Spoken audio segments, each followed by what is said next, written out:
Hey team, happy Friday. It is a day later than I normally get with y'all, and I apologize.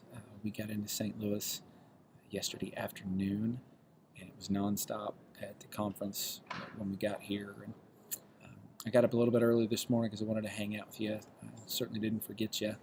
I hope that you liked the little surprise I had for you too. But wanted to talk about this week's lesson. It's the last one from this section. And again, after this, you get a couple of weeks off, which will be nice. But um, several things about this psalm section I think is cool. For starters, the curriculum I have digitally, I don't have the options, so I don't know what options they gave you. But I think a cool opening question could very simply just be ask the students what their favorite song is. Um, and even tell them it's okay if their favorite song is not a Christian song. Um, and we probably have asked that question before, but it's worth repeating. I don't know that we've asked it since these new students have come into your class, so that'll be a fun conversation. Then you can ask them what their favorite worship song is, and you might even ask them if they have a favorite psalm, and then tell them, for starters, the psalms were songs, literally, that they sung. Many of them they sung on the way to worship. It would have been on Saturday, not on Sunday. In fact, there's a particular set of songs they would sing as they're walking up the steps to the temple. So music has always been a big deal in relation to worship, and so music's just a gift from God. So this is a fun way to kick it off. If you've never heard the song Glory by the group Selah, let me encourage you to look that up. That's one that's really, really encouraging. Really goes well with the Psalm 110 section, so you might check that out too. But here's the thing: worship isn't worship in song isn't really effective if our hearts aren't in it.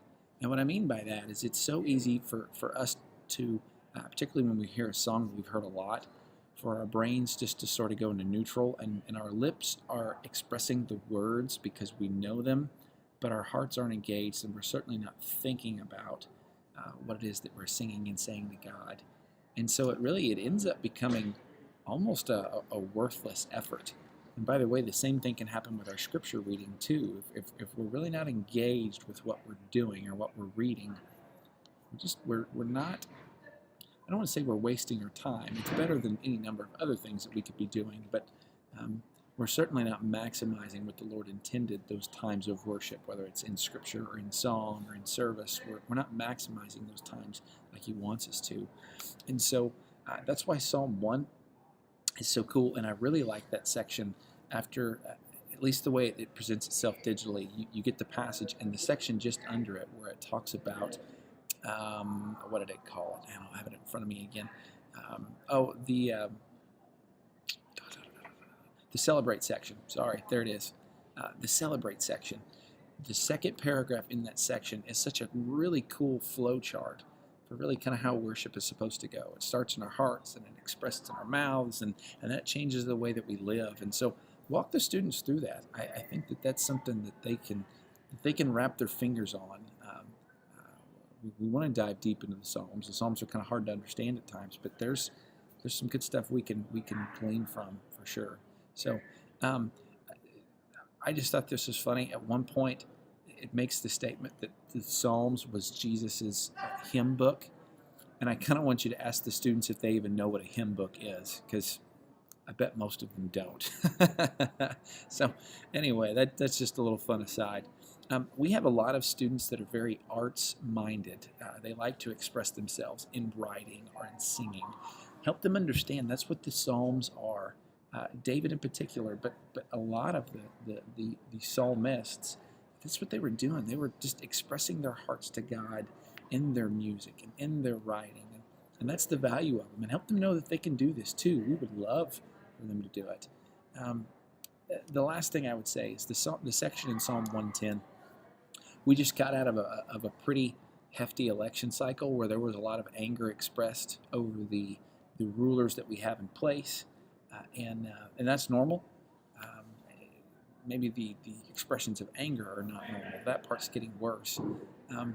But what's happening in Psalm 110 is the writer is just saying, Lord, and it says this in other places, Psalm 2, like, do you see what's going on down here? Do you care? And he's reminding himself that there is a Messiah coming, and he will make all things right. Um, Here's the thing. We, as believers, we need to long for the return of Christ, just like our Old Testament saints were longing for the Messiah to come in the first place. And the thing is, the way that most of them long for the Messiah to come and to fix everything, that's what, when Jesus returns, that's what he's going to do for us. And so um, help them feel that and see that on Sunday morning.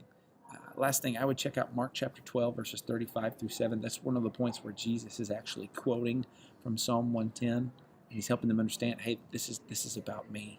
Psalm 110 is all about Christ. All three of these songs are about Jesus, but Psalm 110 in particular.